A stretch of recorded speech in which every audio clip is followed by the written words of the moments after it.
Now, Don Drive, when did you buy that house? Gladys bought it. Your mother bought it. Yeah. I had left her with a power of attorney. We lived in Colma when I got my orders to go back overseas. And I left her with a power of attorney because the orders read I was going into combat in Korea. And so I better leave her everything I could, you know. So I get a letter after I've been assigned in Tokyo instead of going over to Korea from Gladys asking if I would mind if she sold the house in Colma to get out of the fog belt to a sleepy little village called Sunnyvale of about 14,500 people further down the peninsula. Now, what made her pick Sunnyvale? Just exploring around, and she liked the town, and I told her to go ahead, whatever she did, and I promised to like it.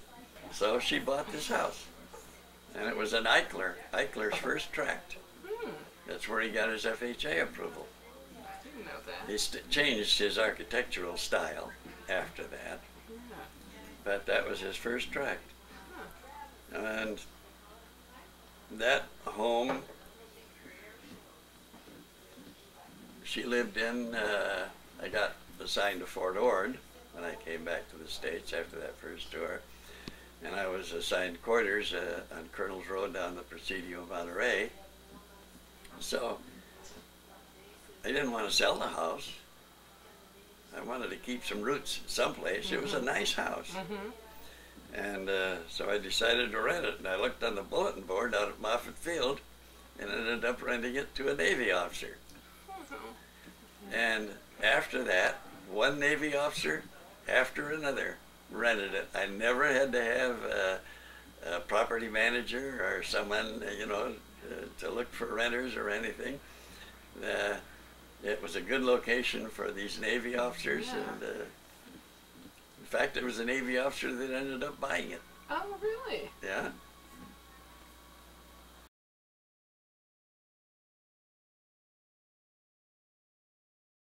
I didn't know what I was going to do. As a matter of fact, I planned on, for the first and only time, making things as easy as possible for your mother by staying home and catering to her and taking over the household chores and taking care of the kids and everything.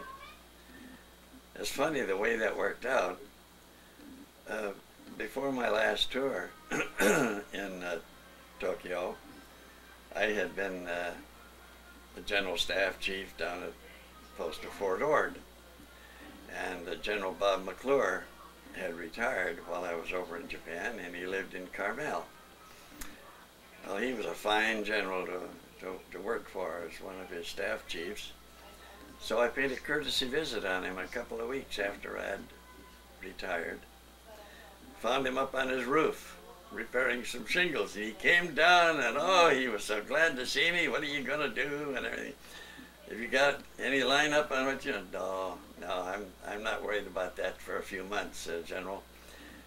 Well, he said, I've got some friends, he said, that could be of big assistance to you. Now, he was a very public relations-minded general. And before I knew it, he had made a telephone call to the chief of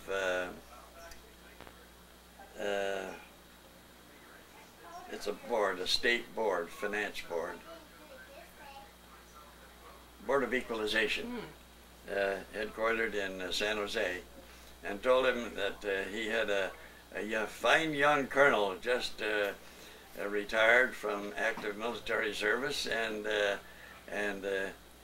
could he come and talk to you, and I'm sure you might be of some assistance to him. So, and he gave me the guy's card. The general gave me the card.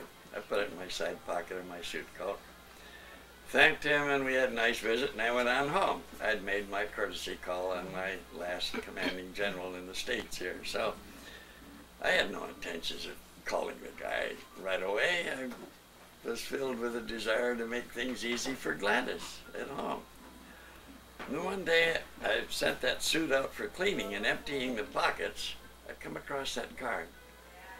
I thought, gee, this was about 3 weeks after my visit with the general. And I thought, gee, I better call him.